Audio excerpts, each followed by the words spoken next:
Célébrée chaque 24 mars à travers l'humanité tout entière, la Journée mondiale de lutte contre la tuberculose a également vécu en République démocratique du Congo, RDC, plus précisément dans la capitale Kinshasa.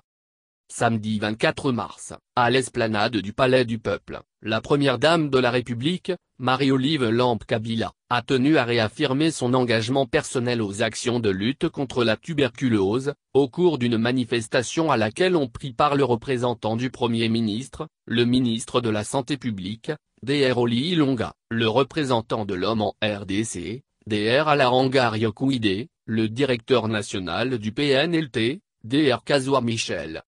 Plusieurs membres du gouvernement ont assisté à cette cérémonie, notamment le vice-premier ministre d'État en charge de l'économie, Joseph Kapika, le ministre des Relations avec le Parlement, Lisanga Bonganga, des partenaires de la coopération bilatérale et multilatérale, l'ESG à la santé publique, etc.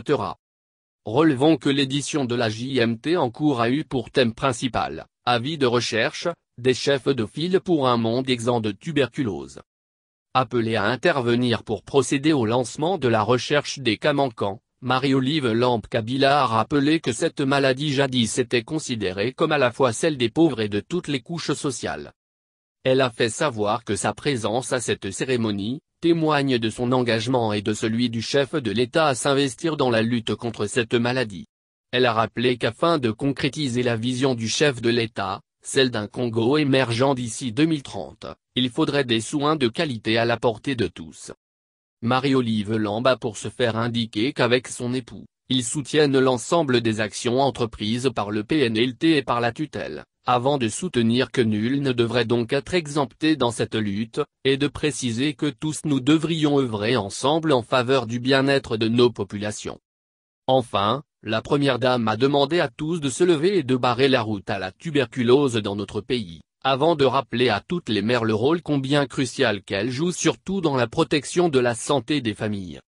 L'occasion faisant le larron, Marie-Olive Lampe Kabila a lancé un appel solennel aux mères à s'impliquer davantage contre la tuberculose par une recherche active des cas dans les familles, et ensuite par une orientation le plus vite possible vers un centre de santé le plus proche en vue d'un dépistage rapide et une prise en charge gratuite.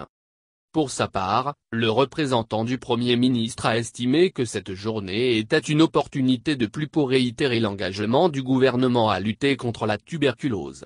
Il a toutefois déploré le fait que malgré le nombre croissant des dépistés, plusieurs personnes échappent toujours aux mailles du système sanitaire avec comme conséquence un frein au progrès dans cette lutte. Il a souligné que l'ampleur des défis n'était pas à sous-estimer.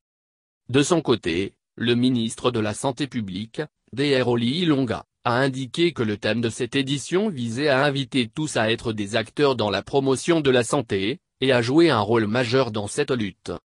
Il a martelé que l'engagement des femmes était capital pour éliminer cette endémie, avant de rappeler que la santé est d'abord un état d'esprit et de comportement.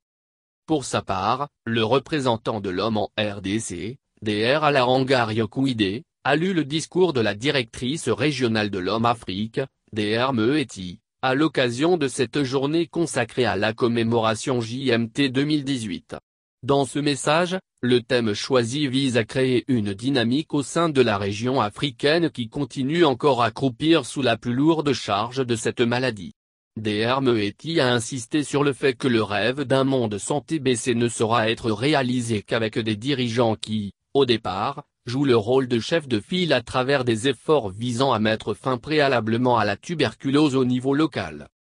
Aussi, Meeti appelle tout le monde et aussi le gouvernement à accroître le financement national de la lutte, avant de saluer la présence de la première dame à cette cérémonie qui marque un soutien indélébile de son engagement. Elle a enfin réitéré le soutien de l'homme et de ses partenaires dans la lutte contre ce fléau en RDC.